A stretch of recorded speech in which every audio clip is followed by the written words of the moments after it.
अंधेरे में कविता के तीसरे भाग में कवि ने वर्णन किया है कि काव्य नायक को अपनी कल्पनाओं में या अर्ध जागृत अवस्था में एक ऐसे जुलूस के सड़कों पर निकलने का आभास होता है जिसमें शहर के सभी प्रतिष्ठित लोग शामिल थे।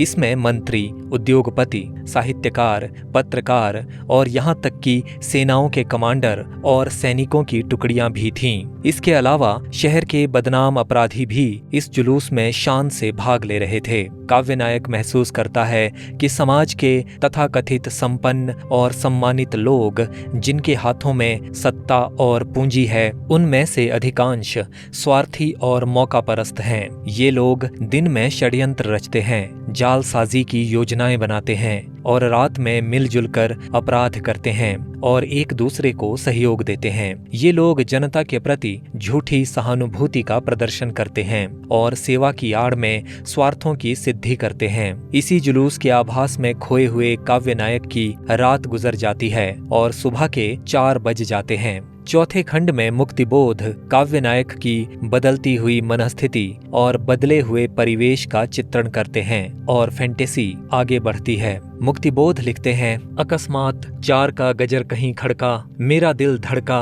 उदास मटमैला मन रूपी वल्मीक, चल विचल हुआ सहसा, अनगिनत काली काली हाइफन डैशों की लीकें बाहर निकल पड़ी, अंदर घुस पड़ी भयभीत, सब ओर बिखराव। अकस्मात अर्थात अचानक ही, गजर समय सूचक घंटा या घंटे अथवा घड़ियाल की आवाज जो हर पहर के बाद बजता है। खड़का अर्थात सक्रिय हुआ या बज उठा। मटमैला अर्थात मिट्टी के रंग का या धूसर। वल्मीक अर्थात दीमकों या चींटियों द्वारा लगाया गया मिट्टी का ढेर या उनके रहने का स्थान। इसे बाम्बी या बिमौट भी कहा जाता है। चल विचल अर्थात सक्रिय, जागृत या विचलित। काली काली शब्दों का प्रयोग अस्पष्ट के अर्थ में किया गया है। हाइफन अर्थात योजक चिन्ह या एक प्रकार की पड़ी रेखा। डैश अर्थात निर्देशक चिन्ह। ये हाइफन या योजक चिन्ह से थोड़ा लंबा चिन्ह होता है। लीकें अर्थात लकीरें या रेखाएं, रास्ते में पड़े हुए पहियों आदि के निशान। लीकें यहाँ पर विचारों और भावों की ओर संकेत करती हैं। मुक्तिबोध लिखते हैं, अकस्मात काव्य नायक कहता है कि अचानक ही 4 का गजर कहीं खड़का, किसी जगह पर घड़ियाल सक्रिय हुआ और सुबह के 4 बजने की सूचना दी। मेरा दिल धड़का, इसे सुनकर मेरा दिल धड़क उठा, यानी दिल में हलचल हुई या ये कसक उठी कि समय बीत रहा है और कोई भी सार्थक फैसला या कार्य नहीं हो पा रहा है। उदास मटमैला मन रूपी वल्मीक अर्थात मेरा मन जो दीमकों की बांबी की तरह धूसर और निष्क्रिय था, चल विचल हुआ सहसा। वो 4 बजे का घंटा सुनकर अचानक ही विचलित हुआ या वर्तमान परिस्थितियों को अनुभव करने लगा। काव्य नायक ने अपने मन की तुलना दीमकों की बांबी से की है। जिस तरह दीमकों की बांबी बहुत धीमी गति से बनती बिगड़ती है और रोज एक ही स्थिति में नजर आती है, उसी तरह काव्य नायक का मन भी उदासी और निष्क्रियता से भरा था, जो 4 बजे के गजर से जरा सा विचलित हुआ। यहाँ पर मटमैला मन रूपी शब्दों में अनुप्रास अलंकार है और मन रूपी वल्मीक में रूपक अलंकार है। अनगिनत काली काली हाइफन डैशों की लीकें बाहर निकल पड़ी अर्थात मेरे भीतर से अनेक अस्पष्ट भावनाएं और विचार जो कि काले रंग के हाइफन और डैशों की लकीरों या निशानों की तरह थे, बाहर निकल पड़े या व्यक्त होने के लिए मचलने लगे। काव्य नायक कहना चाहता है कि जिस तरह भाषा में प्रयुक्त होने वाले योजक चिन्ह, निर्देशक चिन्ह शब्दों को जोड़ते हैं और किसी ओर संकेत करते हैं, उसी तरह मेरे भीतर के विचार व भावनाएं भी बाहरी समाज या दुनिया से जुड़कर कोई सही दिशा पाना चाहती हैं। यहाँ काली काली शब्दों में पुनरुक्ति अलंकार है। अंदर घुस पड़ी भयभीत, ये लकीरों की तरह बाहर निकले विचार व भावनाएं मानो डर कर फिर से मेरे दिल में घुस गईं, क्योंकि बाहरी समाज या दुनिया में उनके लिए कोई जगह नहीं थी। सब ओर बिखराव, वातावरण में हर ओर अव्यवस्था या अस्त व्यस्तता फैली हुई थी। मैं अपने कमरे में यहाँ लेटा हुआ हूँ, काले काले शहतीर छत के हृदय दबोचते, यद्यपि आंगन में नल जोर मारता, जल खखारता, किंतु न शरीर में बल है, अंधेरे में गल रहा दिल यह। शहतीर अर्थात लकड़ी के लंबे लट्ठे जो खंभों पर टिकाए जाते हैं, इसे धरन भी कहा जाता है। खखारता अर्थात खांस कर गला साफ करता हुआ या संकेत रूप में खांसता हुआ। यहाँ पर नल से विशेष प्रकार की आवाज के साथ पानी बहने से तात्पर्य है। मैं अपने कमरे में यहाँ लेटा हुआ हूँ। काव्य नायक कहता है कि मैं यहीं पर अपने कमरे में लेटा हुआ हूँ, यानी अभी भी इस कश्मकश में हूँ कि क्या करूँ क्या ना करूँ। इस पंक्ति में दृश्य बिंब की योजना है। काले काले शहतीर छत के हृदय दबोचते, छत के नीचे जो काले रंग के लकड़ी के लट्ठे लगे हैं वो मानो मेरे दिल को जकड़ रहे हैं, यानी काले रंग के शहतीर घर की उदासी और सूनेपन को और ज्यादा बढ़ा रहे हैं और इससे काव्य नायक का दिल डूबता जा रहा है। यहाँ पर काले काले में पुनरुक्ति अलंकार है, इसके साथ ही मानवीकरण अलंकार है और दृश्य बिंब की भी योजना है। यद्यपि आंगन में नल जोर मारता, हालांकि आंगन में जो नल लगा है वो जोर लगाता सुनाई दे रहा है, यानी आंगन का नल भी सक्रिय हो गया है और उसके भीतर से पानी का निकलना शुरू होने वाला है। जल खखारता, नल से आवाज के साथ थोड़ा पानी बहने लगा है। काव्य नायक कहना चाहता है कि नल से पानी बहना शुरू हो गया है, यानी रोजमर्रा की जिंदगी शुरू हो गई है।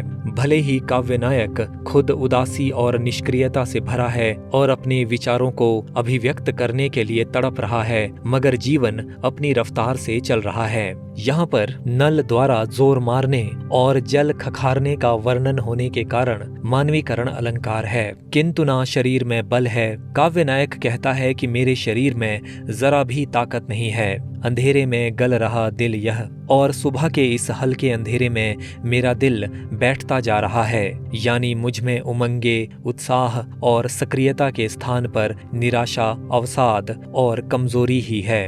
एकाएक मुझे भान होता है जग का, अखबारी दुनिया का फैलाव, फंसाव घिराव तनाव है सब ओर, पत्ते न खड़कें, सेना ने घेर ली हैं सड़कें, बुद्धि की मेरी रग, गिनती है समय की धक धक, ये सब क्या है? किसी जनक्रांति के दमन निमित्त यह मार्शल लॉ है। भान अर्थात सूझना, एहसास होना, बोध या आभास। खड़कें अर्थात हिले डुले या हलचल हो। रग अर्थात नस या रक्तवाहिनी। रग यहाँ पर शक्ति या कौशल की ओर संकेत कर रही है। समय की धक धक अर्थात वर्तमान हालात या परिस्थितियां। मार्शल लॉ अर्थात सैनिक शासन। ये उस स्थिति को कहा जाता है जब देश की न्याय व्यवस्था को सेना अपने हाथ में ले लेती है। ऐसे में कर्फ्यू, कोर्ट मार्शल आदि व्यवस्थाएं प्रभावी होती हैं। एकाएक मुझे भान होता है जग का। काव्य नायक कहता है कि अचानक मुझे दुनिया या बाहरी परिवेश की परिस्थितियों का एहसास होने लगता है। अखबारी दुनिया का फैलाव, खबरों और सूचनाओं से भरे समाचार पत्र संसार में हर ओर फैल गए हैं। चूंकि ये सुबह का समय है, भले ही काव्य नायक इस समय निष्क्रिय सा पड़ा है, मगर परिवेश में सक्रियता भर गई है। नल चलने लगा है और समाचार पत्र बंटने लगे हैं, जिनके कारण लोग नई सूचनाओं और नई घटनाओं के बारे में जागरूक हो रहे हैं। फंसाव घिराव तनाव है सब ओर। समकालीन समाज में लोग एक दूसरे को फंसाने और घेरने की कोशिश कर रहे हैं। इस कारण हर तरफ खींचतान और चिंता का माहौल है। पत्ते ना खड़के, जरा सी भी कहीं हलचल ना हो या सत्ता के विरुद्ध कोई कार्य ना हो पाए। सेना ने घेर ली हैं सड़कें, इसलिए सेना के लोगों ने सड़कों को घेर लिया है या सड़कों पर पहरा लगा दिया है। यहाँ पर दृश्य बिंब की योजना है। बुद्धि की मेरी रग, मुझ में जो सोचने समझने की शक्ति बाकी बची है या जो विचारने का कौशल बचा है, गिनती है समय की धक धक। उसके माध्यम से मैं वर्तमान समय की परिस्थितियों को जांचने परखने की कोशिश कर रहा हूँ या वक्त की नजाकत को महसूस करने की कोशिश कर रहा हूँ। दूसरे शब्दों में गुजरते हुए वक्त के पल पल को महसूस करने की मैं कोशिश कर रहा हूँ। ये सब क्या है? काव्य नायक आश्चर्य व्यक्त करता है कि अभी तक तो किसी बुद्धिजीवी या मध्यवर्गीय व्यक्ति ने सत्ता या शासन के विरुद्ध किसी प्रकार का आक्रोश व्यक्त नहीं किया है। फिर सैनिकों ने सड़कों पर पहरा क्यों लगा दिया है? ये सब क्या हो रहा है? अप्रकट रूप में काव्य नायक कहना चाहता है कि सत्ताधारी लोग कुछ होने से पहले ही लोगों को रोक देना चाहते हैं और उन्हें इस हद तक दमित और नियंत्रित करना चाहते हैं कि वे किसी क्रांति या विरोध के बारे में सोच तक ना सकें और आत्मरक्षा को ही सबसे बड़ी उपलब्धि समझें। किसी जनक्रांति के दमन निमित्त यह मार्शल लॉ है। काव्य नायक कहता है कि लोगों द्वारा की जाने वाली या की जा सकने वाली किसी क्रांति या सत्ता के विरुद्ध किए जा सकने वाले संगठित संघर्ष को दबाने के लिए ये सैनिक शासन लागू कर दिया गया है। अगली पंक्तियों में कवि फैंटेसी के माध्यम से उस अवस्था का चित्रण करता है जब देश में सैनिक शासन लागू हो जाता है। ऐसे में एक मध्यवर्गीय बुद्धिजीवी को किस प्रकार शारीरिक और मानसिक रूप से संघर्ष करना पड़ता है और कैसे अपने आप को बचाने के लिए दर बदर भटकना पड़ता है, इसका बड़ा ही चित्रात्मक वर्णन कवि ने अगली पंक्तियों में किया है। दम छोड़ रहे हैं भाग गलियों में मरे पैर, सांस लगी हुई है, जमाने की जीभ निकल पड़ी है, कोई मेरा पीछा कर रहा है लगातार, भागता मैं दम छोड़ घूम गया कई मोड़, चौराहा दूर से ही दिखता, वहां शायद कोई सैनिक पहरेदार नहीं होगा फिलहाल। दम छोड़ रहे हैं अर्थात कमजोर पड़ रहे हैं या बेदम हो रहे हैं। मरे पैर अर्थात कमजोर टांगें। चौराहा अर्थात ऐसी जगह जहां पर दो रास्ते या दो सड़कें एक दूसरे को समकोण पर काटती हैं या जहां पर चार रास्तों या चार सड़कों का संगम होता है। चौराहा विभिन्न विचारों या मतों का प्रतीक है। दम छोड़ रहे हैं भाग गलियों में मरे पैर। काव्य नायक को महसूस होता है कि गलियों में कमजोर टांगों से भागते हुए लोग बेदम हो रहे हैं। यहाँ पर दृश्य बिंब की योजना है। सांस लगी हुई है, भागते लोगों की सांसें तेजी से चल रही हैं या लोग हाँफ रहे हैं। जमाने की जीभ निकल पड़ी है, बेतहाशा भागने के कारण लोगों की जीभें मुंह से बाहर निकल आई हैं। यहाँ पर भी दृश्य बिंब की योजना है। कोई मेरा पीछा कर रहा है लगातार।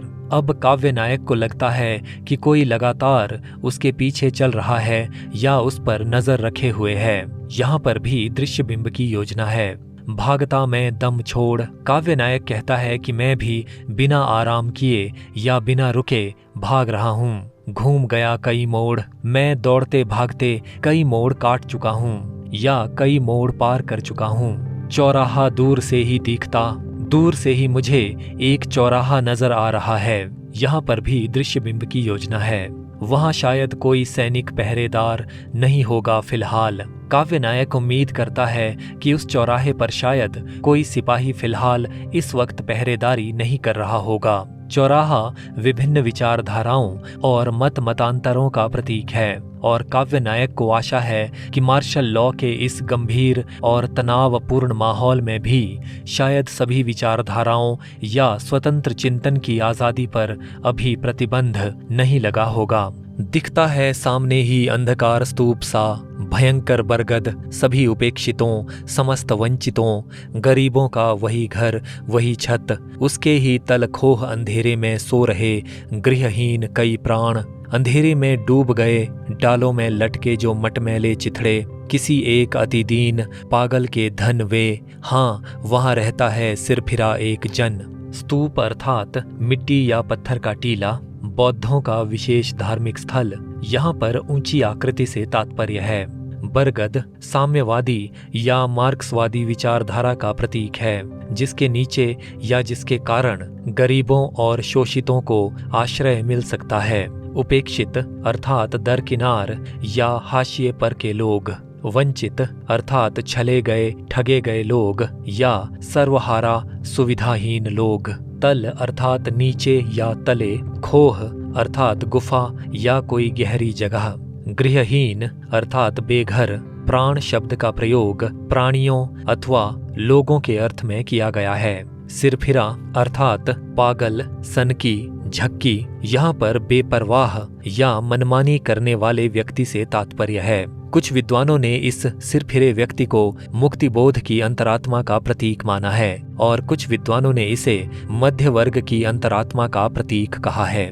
दिखता है सामने ही अंधकार स्तूप सा भयंकर बरगद। काव्य नायक कहता है कि मुझे अपने सामने एक डरावना बरगद का पेड़ नजर आ रहा है जो अंधेरे में डूबे किसी स्तूप या किसी टीले की तरह दिख रहा है। यहाँ पर उपमा अलंकार है। सभी उपेक्षितों, समस्त वंचितों, गरीबों का वही घर, वही छत, समाज के वे सारे लोग जो दरकिनार कर दिए गए हैं या हाशिए पर धकेल दिए गए हैं, और वे लोग जो सुविधाहीन हैं और वे लोग जो धनहीन हैं, उन सभी के लिए यही बरगद घर तथा छत के समान है। यानी बरगद रूपी मार्क्सवादी विचारधारा पर आधारित समाज में ही सभी पीड़ितों व शोषितों को आवास, शरण और शांति मिल सकती है। उसके ही तलखोह अंधेरे में इस बरगद के नीचे किसी गुफा में फैले अंधेरे की तरह ही अंधकार छाया है। सो रहे गृहहीन कई प्राण, और यहाँ पर बहुत से बेघर लोग सो रहे हैं। अंधेरे में डूब गए डालों में लटके जो मटमैले चिथड़े, इस बरगद की डालियों पर जो मैले कुचैले फटे पुराने कपड़े या कपड़ों की धज्जियां लटकी हैं, उन सभी पर अंधेरा छा गया है, या इस वक्त अंधेरे के कारण उन्हें स्पष्टता से नहीं देखा जा सकता है। किसी एक अतिदीन पागल के धन वे, किसी एक बहुत ही गरीब या सुविधाहीन पागल व्यक्ति के लिए ये चिथड़े धन दौलत की तरह मूल्यवान या महत्वपूर्ण हैं। हाँ, वहाँ रहता है सिरफिरा एक जन। काव्य नायक स्वीकार करता है कि इस बरगद के आसपास ही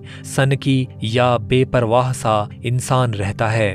इस पद्यांश में अंधेरे में डूबे विशाल बरगद, उसके नीचे सोते लोगों, डालियों में लटके चीथड़ों और बरगद के पास एक पागल व्यक्ति के रहने के दृश्यों का अंकन होने के कारण दृश्यबिंब है। किंतु आज इस रात बात अजीब है, वही जो सिरफिरा पागल कतई था, आज एकाएक वह जागृत बुद्धि है, प्रज्वलित धी है। छोड़ सिरफिरापन, बहुत ऊंचे गले से गा रहा कोई पद, कोई गान, आत्मोद्बोधमय, खूब भई, जानता क्या वह भी कि सैनिक प्रशासन है नगर में वाकई, क्या उसकी बुद्धि भी जग गई। जागृत बुद्धि अर्थात सक्रिय या चिंतनशील, समझदार या बुद्धिमान, प्रज्वलित अर्थात जलता हुआ या चमकदार, धी अर्थात बुद्धि या समझ।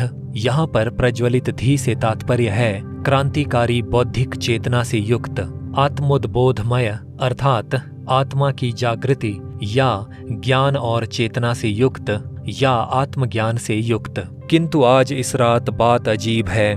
काव्य नायक कहता है कि आज की रात कुछ विचित्र सी बात हो रही है या कुछ अजीब सा घट रहा है। यहाँ पर रात बात शब्दों में पद मैत्री है। वही जो सिरफिरा पागल कतई था, वो इंसान जो एकदम सनकी या अविवेकी था, आज एकाएक वह जागृत बुद्धि है, प्रज्वलित धी है। आज अचानक ही वो आदमी जागी हुई बुद्धि वाला लग रहा है और अत्यंत चिंतनशील महसूस हो रहा है या क्रांतिकारी चेतना से युक्त लग रहा है। छोड़ सिरफिरापन, मनमानापन या सनक छोड़कर बहुत ऊंचे गले से गा रहा कोई पद, कोई गान, वो बहुत ऊंची आवाज में या बड़े ऊंचे सुर में किसी प्रकार का गेय पद या कोई गीत गा रहा है। यहाँ पर श्रव्य बिंब है, आत्मोद्बोधमय, और ये गीत या गायन मानो उसकी आत्मा या उसकी चेतना की जागृति से युक्त है या आत्मबोध के भावों से भरा हुआ है। खूब भई काव्य नायक शाबाशी देते हुए कहता है कि भाई ये तो बड़ी दिलचस्प बात है या खूब अच्छी बात है। जानता क्या वह भी कि सैनिक प्रशासन है नगर में वाकई, ये पगला सा आदमी भी क्या सचमुच ये जानता है कि शहर में सैनिक शासन या मार्शल लॉ लग चुका है? क्या उसकी बुद्धि भी जग गई? काव्य नायक आश्चर्य से कहता है कि क्या इस इंसान की समझ बूझ या इसका विवेक आज जाग उठा है? काव्य नायक सोचता है कि जो आदमी पागल की तरह जीवन जी रहा था, आज नगर में मार्शल लॉ लगने पर आत्मा को झकझोरने वाला कोई गीत गाने लग गया है। ये कोई इत्तेफाक नहीं हो सकता। शायद बेपरवाही से जीने वाले मध्य वर्ग और निम्न वर्ग के लोगों की आत्मा में अभी भी इतनी संवेदनशीलता बची हुई है कि अधिकारों और अभिव्यक्ति की आज़ादी पर हमला होने पर उनका मन उन्हें कचोटता और धिक्कारता है। अगली पंक्तियों में काव्य नायक उस पागल इंसान द्वारा गाए जा रहे गीत को गद्यात्मक शैली में उद्धृत करता है। ये गीत वास्तव में कवि मुक्तिबोध और मध्य वर्ग से संबंध रखने वाले काव्य नायक की आत्मा की आवाज है। पागल के माध्यम से मुक्तिबोध ने मध्य वर्ग की आत्मभर्त्सना और कुछ भी ना कर पाने की बेचैनी को व्यक्त किया है और मध्य वर्ग की निष्क्रियता तथा समझौतावादी प्रवृत्ति पर व्यंग्य भी किया है। मुक्तिबोध लिखते हैं, करुण रसाल वे हृदय के स्वर हैं, गद्यानुवाद यहाँ उनका दिया जा रहा। ओ मेरे आदर्शवादी मन, ओ मेरे सिद्धांतवादी मन, अब तक क्या किया, जीवन क्या जिया, उदरम भरी बन अनात्म बन गए, भूतों की शादी में कनात से तन गए, किसी व्यभिचारी के बन गए बिस्तर। करुण रसाल अर्थात करुण रस से भरा या रहम अथवा दया की भावना से युक्त। आदर्शवादी आदर्शों या श्रेष्ठ बातों को मानने वाला, अच्छे चरित्र वाला। सिद्धांतवादी अर्थात श्रेष्ठ नियमों या मतों को मानने वाला या उसूलों का पक्का। उदरम भरी अर्थात केवल पेट भरने वाला या पेट तक ही सीमित। अनात्म अर्थात आत्मा से रहित या ईमान से रहित या जड़ता से भरा, जिसका कोई स्वतंत्र व्यक्तित्व ना हो। भूत शब्द का प्रयोग समझौतावादी लोगों के लिए किया गया है जो जीवित होते हुए भी जड़ हैं। भूतों की शादी अर्थात निर्जीव या उद्देश्यहीन लोगों का उत्सव। कनात शब्द तुर्की भाषा का है। इसका अर्थ है मोटे कपड़े का पर्दा जिससे किसी स्थान को घेरा जाता है। व्यभिचारी अर्थात उन्मुक्त रूप से भोग विलास करने वाला, दुष्चरित्र, विलासी व्यक्ति या निरंकुश व्यक्ति। करुण रसाल वे हृदय के स्वर हैं। काव्य नायक कहता है कि पागल द्वारा गाया गया गीत करुण रस से भरा है और उसके दिल से निकली आवाज है, यानी उसमें कृत्रिमता या बनावट नहीं है। गद्यानुवाद यहाँ उनका दिया जा रहा, यहाँ पर उसके गीतों को गद्य में परिवर्तित करके पेश किया जा रहा है। ओ मेरे आदर्शवादी मन, पगला गायक अपने मन को संबोधित करते हुए कहता है कि हे मेरे मन, तुम जो खुद को आदर्शवादी या सदाचारी कहते हो। ओ मेरे सिद्धांतवादी मन, हे मेरे मन, तुम जो खुद को उसूलों का पक्का भी मानते हो, अब तक क्या किया, तुमने अब तक क्या बेहतर किया है, जीवन क्या जिया, तुमने अब तक जीवन को कैसे गुजारा है या जीवन में क्या अर्जित किया है। उदरम भरी बन अनात्म बन गए। पगला गायक अपनी ही भर्त्सना करते हुए कहता है कि हे मेरे मन, तुमने तो केवल पेट भरने के बारे में ही सोचा या तुम्हारी दृष्टि बस पेट भरने तक ही सीमित रही और इस तरह तुम जड़ता से भर गए हो। भूतों की शादी में कनात से तन गए। तुम अपने ही समान उद्देश्यहीन लोगों के उत्सव में किसी कपड़े की दीवार की तरह तन जाते हो या उपस्थित हो जाते हो, यानी तुम अपने जैसे ही स्वार्थी, सुविधा भोगी और निरुद्देश्य जीवन जीने वालों की संगति में रहते हो और उन्हीं की मदद भी करते हो। किसी व्यभिचारी के बन गए बिस्तर। तुम किसी भी दुष्चरित्र व्यक्ति का विरोध नहीं करते, बल्कि उसके भोग विलास के लिए बिस्तर की तरह सहायक बन जाते हो, यानी तुम में एक तो विरोध करने की शक्ति नहीं है और दूसरे तुम विलासी या चरित्रहीन लोगों से डरकर उनके पाप कर्म में मदद भी करते हो। दुखों के दागों को तमगों सा पहना, अपने ही ख्यालों में दिन रात रहना, असंग बुद्धि व अकेले में सहना, जिंदगी निष्क्रिय बन गई तलघर, अब तक क्या किया, जीवन क्या जिया। दुखों के दाग अर्थात दुखों की टीसें या निशान या दुखों की कड़वी यादें। तमगा अर्थात पदक, मेडल या पारितोषिक। असंग अर्थात अकेला, निर्लिप्त या बेखबर, जिसे किसी दूसरे के सुख दुख से लेना देना ना हो, जिसे किसी दूसरे के सुख दुख से लेना देना ना हो। असंग बुद्धि से तात्पर्य है ऐसी बुद्धि या ऐसे विचारों वाला व्यक्ति जो आत्म केंद्रित हो और दूसरों के जीवन से या समाज की परिस्थितियों से बेखबर हो। तलघर अर्थात तहखाना, दुखों के दागों को तमगों सा पहना। हे मेरे मन या हे अवसरवादी सुविधा भोगी मध्यवर्गीय इंसान, तुमने जीवन में झेले गए दुखों की टीसों और यादों को पदक या पारितोषिक की तरह ग्रहण किया है। यानी तुमने आगे बढ़कर दुखों को मिटाने के लिए मेहनत नहीं की, बल्कि दुखों को सहने और झेलने को ही उपलब्धि मान लिया है। अपने ही ख्यालों में दिन रात रहना। हे मेरे मन, तुम अपने ही विचारों या कल्पनाओं में दिन रात खोए रहते हो। यानी तुम्हें अपने स्वार्थ के अलावा और कुछ नहीं सूझता। असंग बुद्धि व अकेले में सहना। तुम्हारी समझबूझ और तुम्हारे विचार आत्म केंद्रित हैं और तुम अकेले ही अपनी चिंताओं, कष्टों व परेशानियों से मिले दुखों को सहन करते हो। यानी स्वार्थपरता, अवसरवादिता और अकेलेपन से जो दुख तुम्हें मिलते हैं, तुम्हारे पास उन्हें बांटने के लिए कोई मित्र या साथी तक नहीं है और तुमने सब कुछ सहने को ही जीवन की सफलता मान लिया है। जिंदगी निष्क्रिय बन गई तलघर। तुम्हारी जिंदगी में कोई हरकत या सक्रियता नहीं है और तुम्हारा जीवन किसी तहखाने की तरह अंधेरे, उदासी और उपेक्षा से भर गया है। अब तक क्या किया, जीवन क्या जिया। हे मेरे मन, तुमने अब तक क्या हासिल किया है और अपना जीवन किस तरह व्यतीत किया है, या तुम्हारे जीवन की क्या उपलब्धियां हैं, अर्थात कुछ भी नहीं। बताओ तो किस किस के लिए तुम दौड़ गए, करुणा के दृश्यों से हाय मुंह मोड़ गए, बन गए पत्थर, बहुत बहुत ज्यादा लिया, दिया बहुत बहुत कम, मर गया देश, अरे जीवित रह गए तुम। पत्थर यहाँ पर संवेदनाहीन या निष्ठुर व्यक्ति का प्रतीक है। बताओ तो किस किस के लिए तुम दौड़ गए। पगला गायक अपने मन को संबोधित करते हुए और अपने मन के माध्यम से मध्यवर्गीय बुद्धिजीवियों को धिक्कारते हुए कहता है, जरा बताना तो क्या तुमने भागकर या बड़े उत्साह से किसी की सहायता की है, अर्थात तुमने एक भी इंसान का दुख कभी भी दूर नहीं किया है। करुणा के दृश्यों से हाय मुंह मोड़ गए, दर्दनाक नज़ारों से भी तुमने अपना मुंह फेर लिया है।